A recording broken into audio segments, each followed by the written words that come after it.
Have you ever stopped to think about why we work so hard to be remembered? Why we build things, write things, or just hope our name means something after we're gone?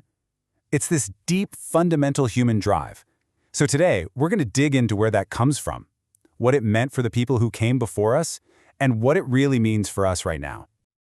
And that is the big question, right? Is it just about ego, simple ambition, or is there something much, much deeper going on?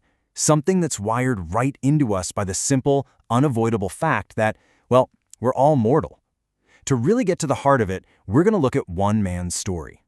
So I want you to meet Michael J. Molloy. He was an Irish immigrant born way back in 1863. He had no idea we'd be talking about him more than a century after he was gone, but his life gives us this incredible lens to understand this deep-seated need we all have to build something that lasts.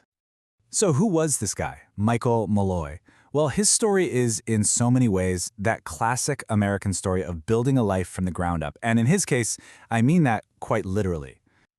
His journey was just incredible. He comes from famine-era Ireland, ends up laboring in the copper mines out in Montana, and then moves all the way back east to start a major contracting business. Think about that. He went from swinging a pickaxe deep underground to running a company that was literally shaping an entire county. And this is where you really see the scale of what he did. He wasn't just building for a paycheck. He was building the very bones of his community. We're talking reservoirs, waterworks, major roads. But look closer. He was also building the social infrastructure. Serving in public office, being a trustee at his church, he was building a legacy. But to really get why he was so driven, we have to understand the world he was born into. For most of us, thankfully, death can feel like a pretty distant concept. But for our ancestors, it was an immediate, everyday reality, especially when it came to their children. Okay, this number, it's just staggering.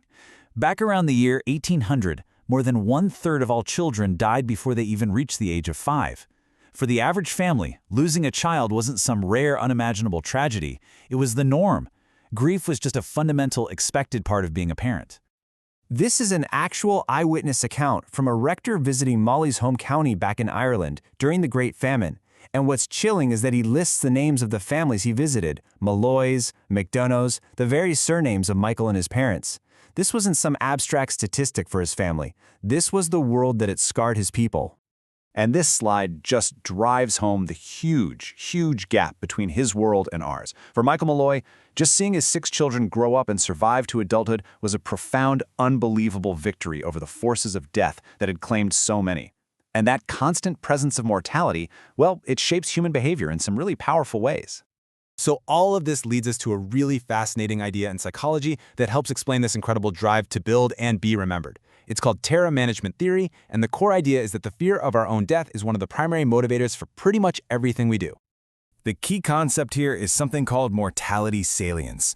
It's basically what happens when we're reminded, even in a super subtle way, that our time here is limited. Seeing an ambulance speed by, passing a cemetery, even hearing a certain song. These little things can trigger a deep-seated anxiety about our own end. So what happens when that anxiety gets triggered? Well, decades of research show it does some really specific things to us. It makes us cling way more tightly to our cultural values. It increases our desire to have kids and create a lasting legacy. And, kind of weirdly, it can even make us a lot harsher toward people who challenge our worldview. We basically double down on the things that give our lives meaning. And all of this leads us to create what psychologists call symbolic immortality. It's our way of coping with the terror of just ceasing to exist, by contributing to something that feels bigger than ourselves, whether that's a country, a religion, a family, or even a really well-built reservoir.